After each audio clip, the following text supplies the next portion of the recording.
Okay, hey everybody. Hey, sorry for being late. We had some technical difficulties with the microphone and trying to get all this stuff together. But trying to get all this. My head's so damn big. I'm trying to. My wife says my head is like 20 pounds. Number of dirt in there. But anyway, hey. So thanks for logging into this Google Hangout. I got some really good content here. I made some notes and stuff like that that I'm going to share with you guys in terms of, how to be the bank and how to take control of your assets and how to work from the top, working your way down. Okay, so you start from the top, start with the end in mind, and then work your way down. So most people that get into real estate investing and real estate, education is they start from no credit, no cash, wholesaling 101. They wholesale a couple of deals, make five, seven, $10,000. Then they go and maybe perhaps do a rehab and they make 50, 60, $70,000. Okay, it's more risk, but it's more reward. Wholesaling is no risk, but less reward. So those are the biggest obstacles there. Then once people get really good at rehabbing, they figure out that most contractors are awful, right? So most contractors just suck shit. And it's hard to find good contractors that are going to do what they say they're going to do and do it on a timely manner within the right budget as did your ARV, your acquisition cost, your rehab cost, you've done all your analysis, and boom, it's $10,000 extra, 6 extra weeks. So anyhow, then the smart guys, the smart rehabbers that do this for a living will become a general contractor themselves, and they'll take a little bit more control over the rehab and the construction cost and the labor and the time and so forth to get a higher NOI on that rehab. Okay, so then from there, people will buy and hold. Okay, I'm going to buy 110 rental properties, and having 110 rental properties is a nightmare. It's a headache. It's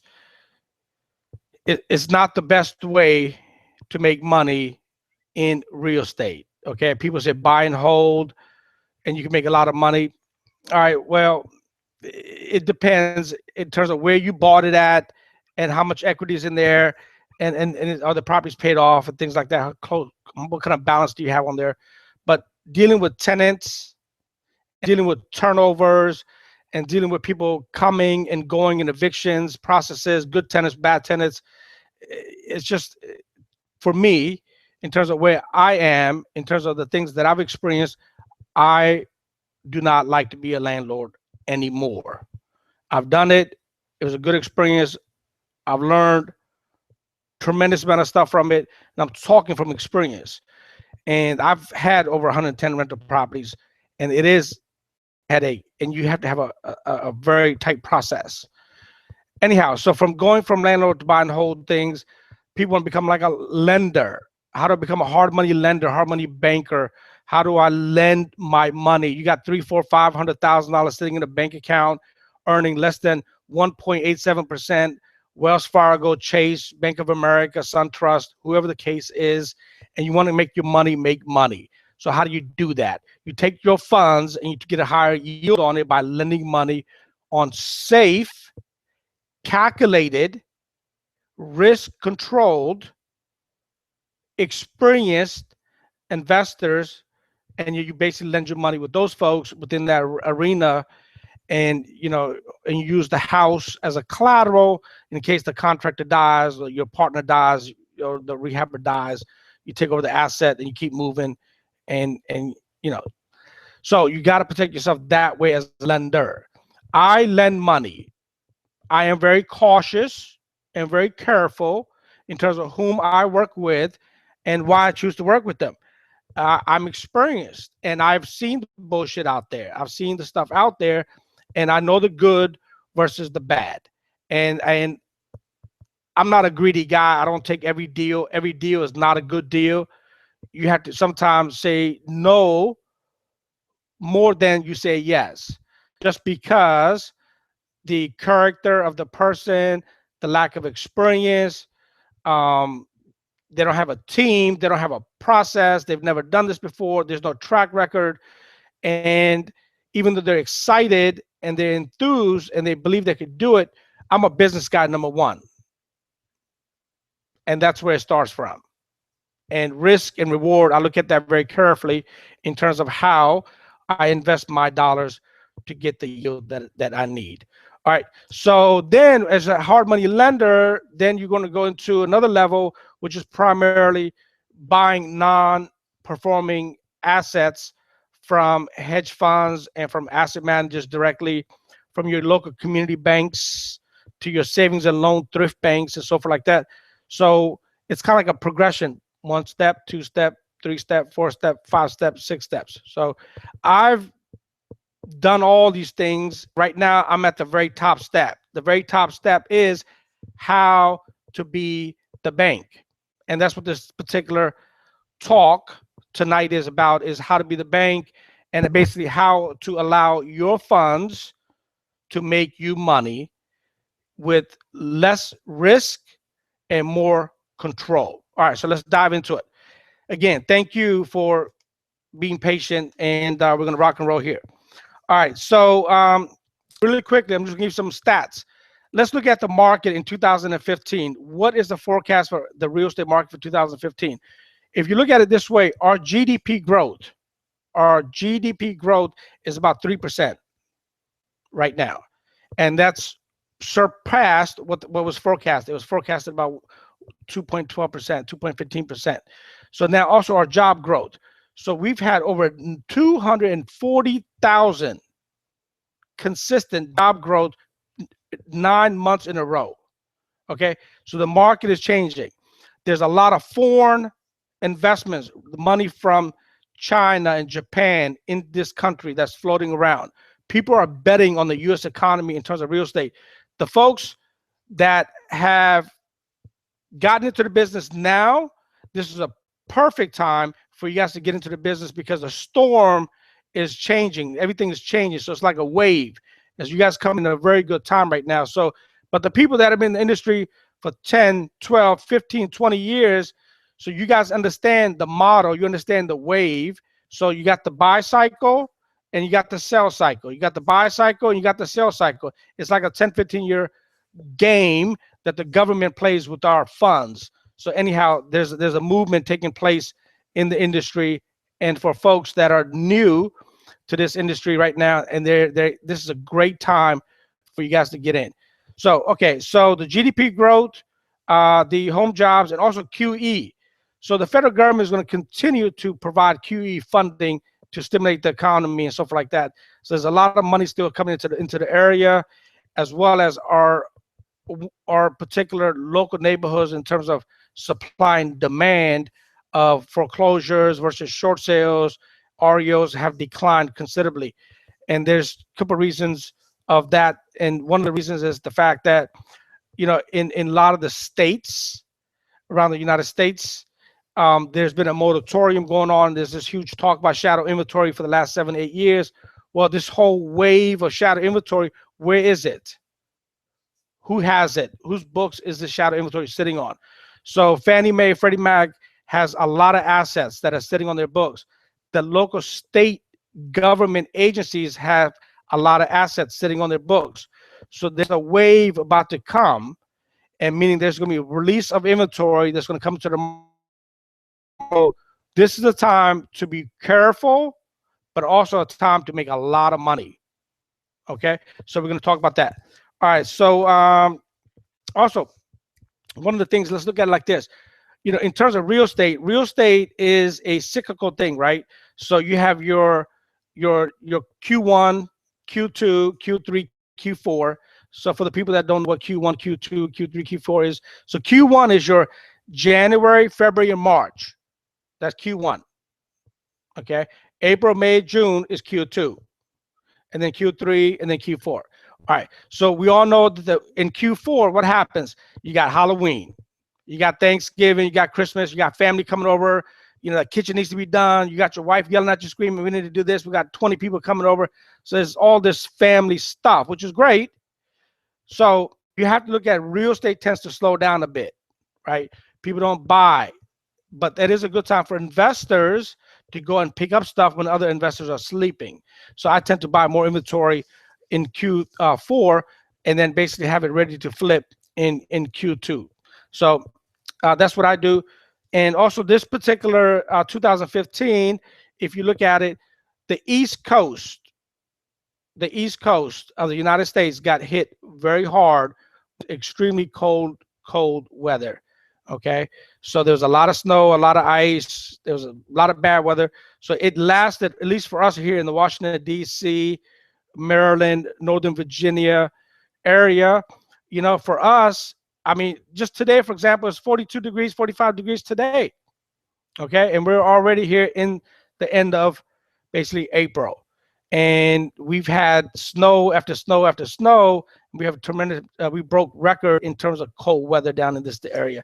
So that impacted the real estate market the first Q1 going into Q2. So now things are changing, the weather's coming up, so there's a lot of buyers that are going to come into the marketplace to absorb whatever inventory is out there.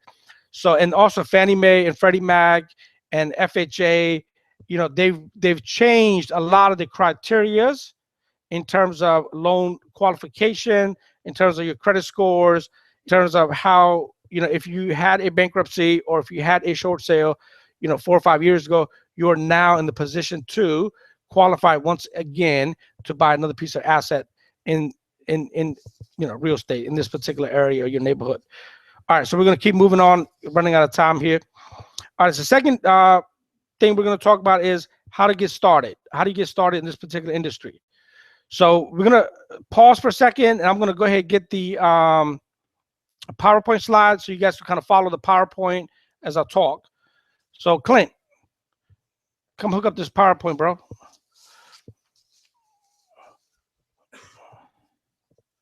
Oh, so this is our office.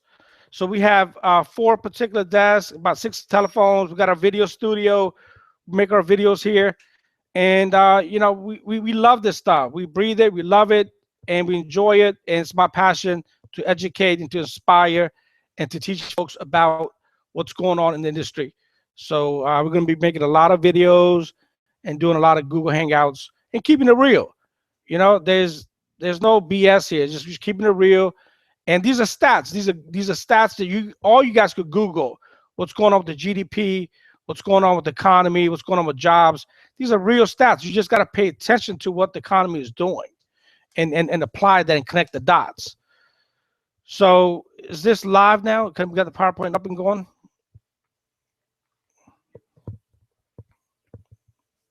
Yeah. Hold on 1 second. Testing 1 2 3. Testing 1 2 3. Checking it out. I hope you guys enjoyed it so far.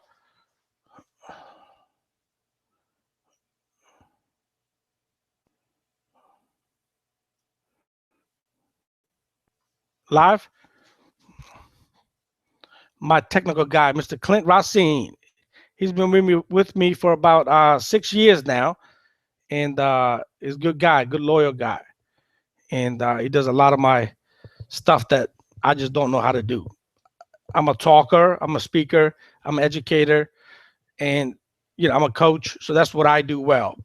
And he does this other stuff. Are we live? Yeah. So how to move this slide? Just hit this button right here. Ooh, got it. All right, so they can see me moving the slides. All right, cool. All right, so hey, look at that, dude. That's me. Wow. Man. How age creeps up on you.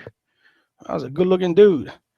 All right, so how to be the bank, Sid HAMEED. Hey, thank you for the thing, the Google Hangout. So Brickfront Property is our parent company. EREAG is our expert real estate advisors group. We are a real estate brokerage for Washington, D.C., as well as Maryland. A real estate investment solutions group is our note business, reperforming America with smart investments. What that means is we're buying assets at 20, 30, 40 cents on a dollar based on the areas, and we're reperforming America by making smart investments. So REI-HMB is our real estate investment hard money bankers. We provide asset-based lending, and it's based on the collateral. Um, we've done about 2014. We opened up this division, and we've done about close to $3 million already using the hard money lending division there. So anyhow, we're talking today. These are the different companies that have kind of were created over time. I've been doing this since 1989. I started construction at a young age, and I just loved being outside with the birds and the good weather. And I'm not a suit and tie type of guy, but I learned to do that as we got older. All right, so how to get started. All right, made some notes here. How to get started. All right, basic rules is, look, you got to get the right tools, and you got to get the right software. And there's software applications out there. So one thing is called Lane Guide. Okay, laneguide.com. It's going to cost you an annual subscription cost, a couple $100, about $400. And then Distress Pro. So these are the two applications that we use in terms of finding hedge funds and finding asset managers, and how to find their names, their phone numbers, and contact them, which banks they're associated with, and so on. Okay. And then also you will need to have money, and you will need to have time. And both of these two things are a form of currency. Time and money, they're both a form of currency. Okay, so you got to have time and you got to have money to play in this game. All right. Number three, you're going to need to have people. You're going to need to have a team. You're going to need to have the right people, the right team. And you're going to need to have systems with accountability. You're going to need to have processes with accountability and measurables. And you're going to need to have a structure, a format, a framework, a blueprint, and the automation so you can follow up and follow through. The follow up and the follow through is where the most amount of money is made. Most people do not follow up and do not follow through. You have to be able to contact and follow through at least 8, 9, 10, 12 before giving up. We use automation tools such as Infusionsoft to basically do our follow-up and engaging and stuff like that, to not to lose a contact in our system. So we use technology a lot because I don't want to lose any particular lead. Every name is a particular lead and a resource. So anyhow, just recap and we'll move to the next slide. You got to have tools, systems, processes. You got to have a blueprint. You got to know where you're going. You got to have vision. You have to be clear about your vision. You have to be clear about your goals. You have to have time, and you have to have money, which is, they're both forms of currency. You have to have the right applications like laneguide.com and distresspro.com. And also you have to have solid people to help you. You got to have a team because you're not going to be able to do it by yourself. And we all have 24 hours a day. It's how we use our time to, invest within our entrepreneurship, our business, and things like that.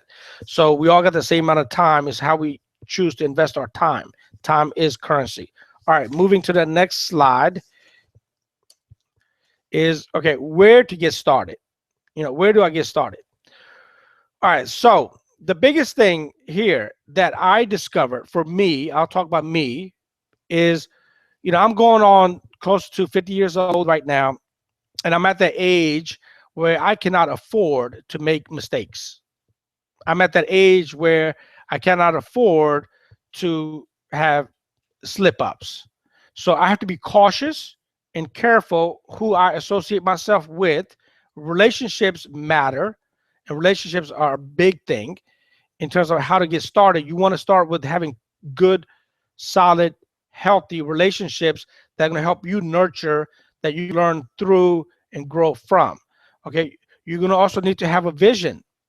What is your vision? What is your goal? What is your objective? Why are you doing this? Where are you trying to go?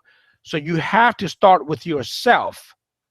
So you have to understand who you are. That's number one. Why are you doing this? What's the purpose here? What's the trigger points? Where are you trying to go with this? And then you have to create that. And it all starts with God and faith and hope and glory and favor and all that. And you have to be able to drive that, and you got to take action towards that. So it starts with you. You got to have a clear picture. You have clear goals, and accomplishments. When do I want to get this done? You have to have timelines, and you have to declare. You have to declare this to yourself, and you have to declare this to the world, that this is what I am going to do. You have to declare this to yourself, and you have to declare this to the world, that this is what I am going to do. Okay. And so that's where you need to get started from. Take your time, sit back. I drink whiskey, and I love a good cigar, and I'll just zone out, right? I just bug out. I'll take a paper, a blank clean paper, and I just let my brain flow, and whatever comes to my brain, and I start to create an image, create a picture, and things like that, because you have to start with the end in mind. What is the end goal? What is the end objective? Why are you doing this? What is the purpose? You have to know the why behind this exercise. Okay, so anyhow, going to the next slide. Okay, what does it mean to be the bank? What does it mean to be the bank? Think about it. Chase, Wells Fargo, Bank of America, SunTrust, all these community banks, all these banks. What do? Most people, 80%, 90% of the people out here work. They have a job. They get a check on the 1st and the 15th or the 30th. They get a check. They take that check and they give it to the bank. Here, hold my money, Mr. Bank. Hold my money for me, please. Keep it safe. All right, I'll be back. I'm going to give you some more money next 2 weeks. All right, and then I'm going to give you some more money. And then once I get some more money, I'm going to create a CD with you and take my money, put it into a CD and lock it up for me for 6 months or 12 months and give me 2%. I just want to play it safe. So that's what a bank does. They basically take your money and they reinvest it into the economy, and they reinvest it to make more money on your money, and they give you a return. Okay, so to be the bank and to make money on other people's money is like the best position to be in, and it's the most powerful position to be in, and it's the position to have total control over the transaction, because you're starting from the top down, because you are the bank. So number one, people get into this game as a wholesaler, as a rehabber, as a general contractor. They're taught about buying and hold. They're taught about assignments. They're taught about lease options.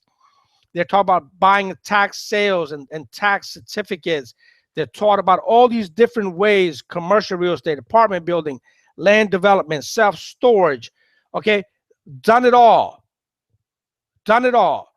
But the thing is, being the bank is the most economic freedom and the best position to be in, because you have control, because you're from the top to the bottom. Okay, money gives you access to opportunities. Money gives you access to opportunities. You can have all the opportunities, but if you don't have the funding to go with those opportunities, it's not going to make sense. All right. So anyhow, the best position is to be the bank. Start with the end in mind, and this is what we're talking about: the end game. What is the end game? And everybody could do this. It is a process, but it's all possible. If I could do it, believe me, you guys also can do it as well. All right. The difference between being a landlord and the bank. Look, the difference. All right. So there's many differences, but I've been on both sides. I'm on both sides. I'm the bank. I'm still a landlord, but I was a big landlord as well. So hold on a second. We're trying to fix something.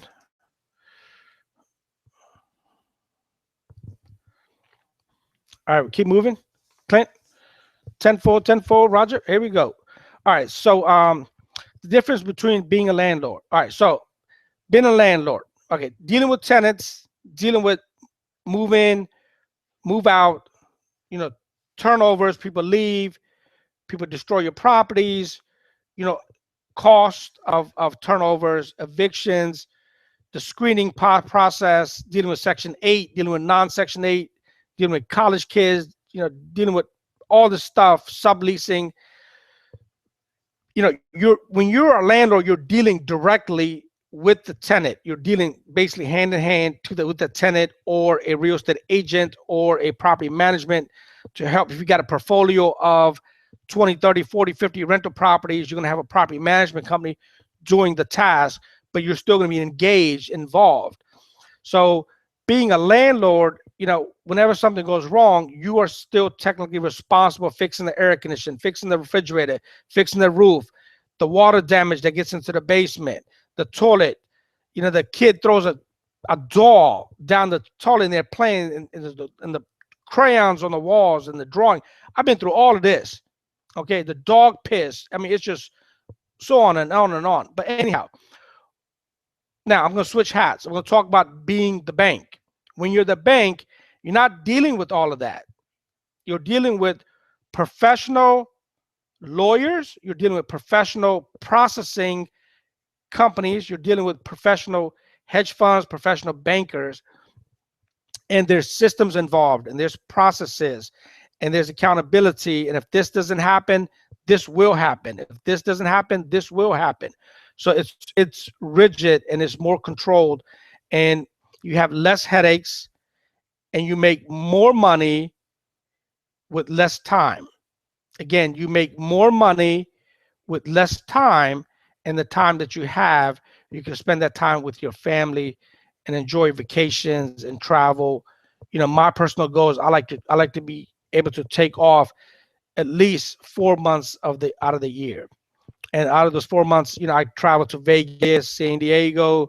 I just got back from Utah for 4 days. Then I was in from Utah, flew out to Arizona for about 4 days. And I just got in this morning. We missed the flight last night. It was an oversight. But anyway, do not miss your flights, because the goddamn plane will leave you. I don't care what airline, they will leave you. So do not miss your they don't wait for anybody, and I learned that last night. So anyhow, but going back to this thing about the difference between the landlord and the bank. So hopefully I answered your questions, but if you still have concerns or questions, you know, let's talk. You can send me an email, and we could kind of go through that a little bit further. But ultimately, you know, being the bank is the top position with less headache and more time, so you can do other things and be more creative. All right, so we're going to go to the next slide, which is the value of controlling the mortgage note versus being a landlord.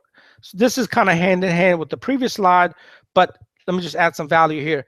The value of controlling the mortgage note. All right.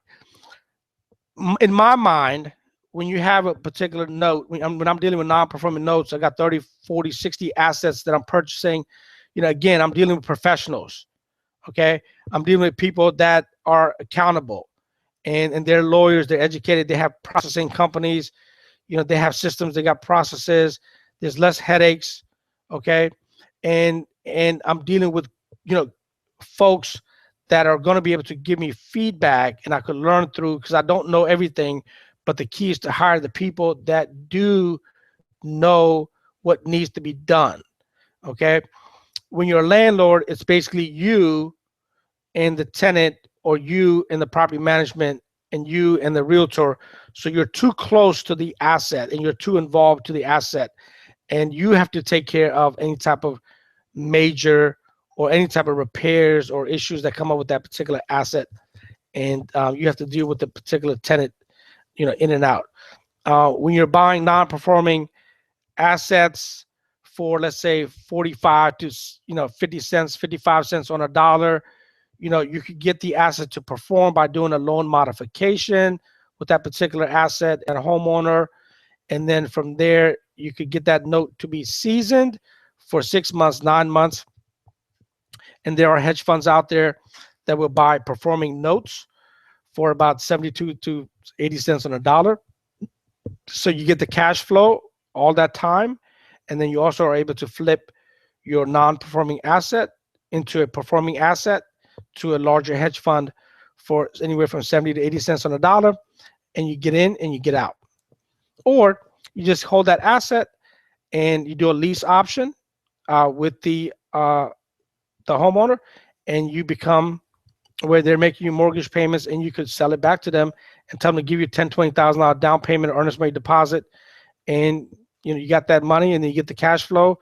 And my particular goal, my personal goal, is to have 100 properties where there's no mortgages on these properties, and I'm collecting mortgage payments. Again, I am the bank. I am Chase. I am Wells Fargo. I am Bank of America. I am SunTrust. I will be collecting the mortgage payments, and that's it.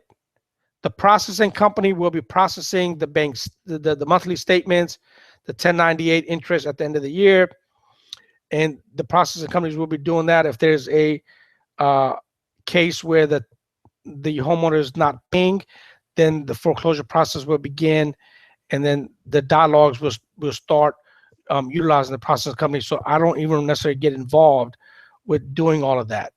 So we use different tools such as QuickBooks to stay on top of the assets that we do currently own and that we're managing. So okay, the value of controlling the mortgage note. Okay, so I hope I explained that. If you have more questions, just give me a ring and we'll talk, or send me an email. All right, moving to the next slide.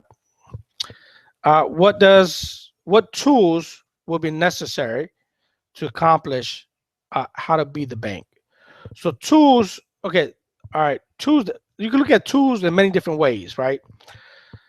So tools are software applications, but tools are also you. You are the biggest tool. So it starts with you. You are the biggest tool, and it starts within, and it starts with you. You have to work hard. You have to be dedicated. You have to put your time in. You have to put your energy in. You have to be focused. You have to believe in you. You have to believe in yourself that yes, this is possible, and yes, this is hard, but yes, I could do this, and I'm going to do this. And it starts with you. You are the biggest tool. And then from there, when you have cash, you got some money coming in, you could buy tools like Land Guide, Distress Pro. There's another one. There's a couple other tools out there that manage your notes. So if you buy 50, 60, 70 notes, they have applications out there that are tied into QuickBooks, and you can manage the money that's coming in and the money that's going out. And you can look at your NOI. You can run your data points and your reports to see, what was your return on your money this month or last month. So, those are the things that I believe, but I'm sure other people out there may have other tools. And if you do, please share. All right, moving on to the next slide is basically, how to lend money and increase your NOI. So this is for folks that have cash, right? So this is for people that have, $300,000, $400,000, $500,000 sitting in a CD, sitting in a checking account, and a $250,000 limit with the FDIC, and you're earning 1.87%. You're earning less than 2%, and you want to basically get a higher yield, a higher return on your money, and but you don't want to necessarily deal with the screening, the process of dealing with contractors, dealing with rehabbers, and dealing with just a day in, day out process. And you just want to be hands off. You just want to be a hands off guy. You're like, here's my money and give me a return. Here's my money and give me a return. Here's my money and give me a return. So if you want to be in that particular position, excuse me, we could definitely talk about that, and we could put your money out there. Now let me just stop for a second. We do not, this is very important, we do not take any money from anybody until we have an asset that we could tie that money with. So one thing that I do not want to be responsible for is having all of this cash and there's no inventory to put this money to use, because then I am going to be liable and responsible for giving you that particular yield. And I do not want to do that. I want to be able to have enough assets with enough inventory to have a balancing act. So like a seesaw, right? So I don't want to be top heavy with money or top heavy with inventory. I just want to have a balancing act, just like a seesaw. You know, when we were kids in the playground, you got a fat kid on one side and you got a skinny kid. Guess you can see how that's going to look like, right? So, all right. So anyway, lending money, getting a yield on your money higher than 2%, choosing the assets very carefully to invest into, having risk control, doing the proper valuation, doing the proper analysis on the particular asset. And with my knowledge and my experience, I am very, very, very conservative. I do not like to lose money. I do not like to lose money, and I'm very cautious and very careful. Like I said, I turn away more than I take, because I've had guys that offer me $2 million, $3 million, but they're very arrogant and they have, you know, they want to be in control and they want to dictate to me, I want this, I want this, I want you to do this. I don't need that kind of headache. I don't need that kind of relationship. And I'd rather just walk away from that, and God will provide me in time what I need. So it'll happen. I just have to be patient, and the right people come. So I turn away 3, 4 people, and there's always 1 or 2 that's humble, that's peaceful, that's gratitude and grateful for what they have, and like-minded energy and like-minded spirit and like-minded, you know, focus. Those are the folks that I surround myself around with, and I don't need other type people that's gonna take my energy down. All right, so that's what we're talking about in terms of how to lend money and increase your NOI by getting into the right opportunities, which is going to be a win-win for you as the investor and me as the consultant doing the deal transaction coordinator type of person, transaction engineer, and making sure that we are getting into the right asset to get that yield. And then also the investor goes on the particular collateral file to protect their position against that. So the collateral file becomes the actual collateral for the investment. So in case I die or something happens to me, then, you know, your name and number and information is all on there. So there's a layer of protection there. All right. So going to the next slide is going to be allow your money to make money with the right relationships. Okay. So what that means is, look, I, for example, travel, especially in the last 4 years. I've been traveling to things like Papersource, things like Noteworthy, things like Infusionsoft, Icon, traffic conversion, internet marketing, some of the biggest gurus that are out there. You know, I go to Scott Carson's events. I go to Eddie Speed's events. You know, I go to different people. I learn. I get educated. You know, I go where there's people that are like-minded that I could learn from, that I could grow through, because I don't know everything, but I know that I need to be around the right relationships in order to create the value for myself, as well as create value for the company and for my clients. So I invest a lot of money, anywhere from $20,000 to $40,000 a year, traveling, getting educated, investing in my brain, investing in myself, and believing in myself, because that 40,000 will get me 160,000 4 times. So it does work. Money makes money by being in the right relationships with the right circle, because one idea, one concept could bring you $40,000, $50,000, you know, easily. So having the right relationships and networking with the right people is very important, because the right people and the right relationships is how deals are established. Okay, so All right, we're moving on to the next slide. What we got here? We got one more. Oh, coaching. Okay, so coaching. All right, so Q and A's, and I am looking to coach certain people that are like-minded, that are looking to reinvent themselves, and that are looking to step forward and take action, and that are looking to get involved. This particular market in 2015, the forecast is enormous. There's a lot going on with the elections. Okay, there's a lot going on in the world right now. The GDP is growing, our export import is growing, our jobs are growing. So this is a time. There's a wave of deals and transactions and inventory that's going to start to release into the marketplace, and this is the time to kind of get in. And there's no guarantees. Um, just because I make money doesn't mean you guys are going to make money.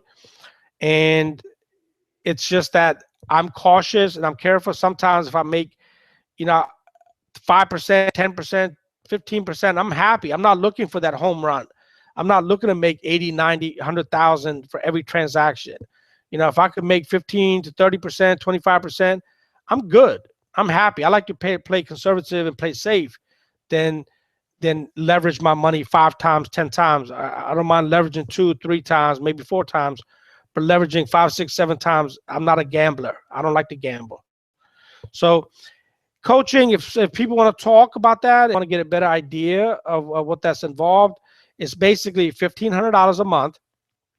And what does that include? That basically includes, 4 calls. We're going to talk Monday, every Monday for the next 4 weeks. We're going to create a customized blueprint for you in terms of what you want to do. What is your game plan? What is your focus for Q2, Q3, Q4? How much time you have to invest in your dream, to invest in your business, to invest into your real estate career, or, wherever you are. Some people may have 3 kids and they're 35, 40 years old. They got 2 jobs and they may not have enough time, but they got the hunger, they have the energy, and they got the focus, but they may not have enough time. You have other people that are single, that are 25 to 35 years old, 40 years old. They got a lot of time and they got money and they're hungry. So everything is customized to first get to know you, to figure out where you are, what's important to you, what are your personal goals and your personal beliefs and your passion, to really get to know you. So the first thing that I ask is that you, as the student, the mentoree, write down, because you will be given homework assignments, write down why you want to do this. Why are you here? What is your purpose? What is your goals? What are your objectives? What's your intentions? And then it starts with you, because I could tell you 20, 30, 40 things to do, but if you don't do them, then, it's not my fault. You have to be able to execute, and you have to be able to take action, and you have to be able to start and get into your fears. There's no such thing as fear. And people create this thing because they're scared of success. There's a lot of people scared of success. There's a lot of people scared to leave a legacy. There's a lot of people scared to step forward. So I say get started. Take action. All right. So let's see. The next slide is, bam. Thank you. Hey, thank you everybody for coming on today. I appreciate it. I apologize once again for the technical difficulty earlier. Hey, but look, it's 7:54. We were going to be over at 7:45, so it was a few minute delay. But I took the landmark education course, and they say you have to acknowledge when you are late, and they used to make us acknowledge if we were 2 minutes late or a minute late. So the landmark education course is a very powerful tool. If you guys haven't heard of it, it's a mindset thing, and it's about being internal versus being external. And I worked with Garrett Gunderson on some things about being internal and being external in the mindset and belief and financial responsibility. So the people that don't know me or don't know my story, let me just take a really quick second, real quick. My dad has always taught me that if you have a dollar, if you have $1, you put 50 cents in one pocket, and then you have the other 50 cents. Okay. And then so you try to live within your means by trying to live with that 1/4, that 25 cents. If you have to use the other 25 cents, then you do it methodically and you ask yourself, why? Do I really need this? What purpose is this going to serve? And so, I come from Pakistan. So I came in this country when I was about 8.5 years old, 9 years old, back in the 1970, 75, 76 timeframe. And I didn't learn, I didn't know about English, I didn't read, I didn't write. I had to learn the whole entire system, the whole entire process. And, it was a challenge. But hey, you got to have challenges. Challenge is what, makes life fun, right? So if you don't have challenges, your life is boring. I love challenges. So anyhow, so I learned the whole system, the whole process. I had trouble with authority. I failed fourth grade. I actually smacked my fourth grade teacher because me and this guy named Curtis Brown, who's one of my friends, we were wrestling in the back, and she grabbed me and she hit me, and so I hit her back. And then my fifth grade teacher, I got into a little thing with him. I hit him with some rocks and stuff like that. And then, I failed fifth grade, of course. So I was held back, and, but they just pushed me through the system, the whole education system. They just kind of pushed me through it because I was getting older, right? And so when I got to high school, I actually beat up my principal in 10th grade. I was on the wrestling team, 7th, 8th, 9th, 10th grade, and I was good. I was very good as a wrestler, and I played football. And the principal of the high school had issues with my two other brothers. So I have a total of 5 brothers. It's 5 of us, 5 boys. So, and he actually kicked them out as well. And then so, I was the next one.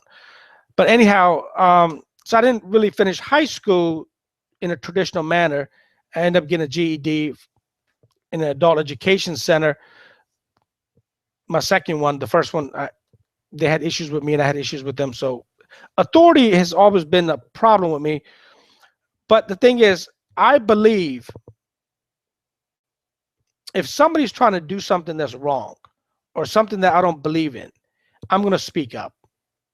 It doesn't matter if you're a police officer or a school teacher or something. If it's wrong, it's wrong. And the education system in this country, in terms of the way I grew up and the school system that I went to, we were in an inner city school system, so the teachers weren't the best teachers. So, but that's how I grew up, and I learned the system. And then I think it was 27 years later, I got my green card, and then another 7, 8 years later, I got my citizenship. And I worked hard. I was a bus boy, I was a dishwasher, I cut the grass, I picked up dog poop. I walked people's dogs. I delivered thousands and thousands of newspapers. I delivered the morning paper, the afternoon paper, the evening paper. I was a paper boy. I was a paper master. And then on top of that, we collected money. So we would wait for folks to get home 5, 6 o'clock in the evening to collect money. And then we would give those funds to my father. And then my father would turn the money into the paper distribution guy. So we've been in the cash business pretty much at the age of 7, 8, 9 years old. We've been working in a cash business, delivering papers, collecting cash, turning the cash in, having accounting. Here's our AR, and here's our AP, and here was our net. And so we've learned this in terms of this entrepreneurship mindset at a very, very young age, because we didn't have a choice. We had to survive. We weren't citizens. We couldn't go to the cheese truck that used to come into our parking lot, every Wednesdays and Fridays. They have cheese and bread they would give to the poor people and the welfare folks, but we didn't have our IDs. We didn't have identification to be able to get in the line and get any food. So we had to work. We were hungry. We had to work. I believe when you're hungry and you have that passion and the drive and the determination not to quit, and you have God, and you have faith, and you have belief, and you don't waste time, and you apply yourself, and you can see stuff, even though if it's you can't really see it, but you can see it, but because you have such a belief. So you have to step into that, and you have to keep moving. And that's where I grew up. That's who I am today.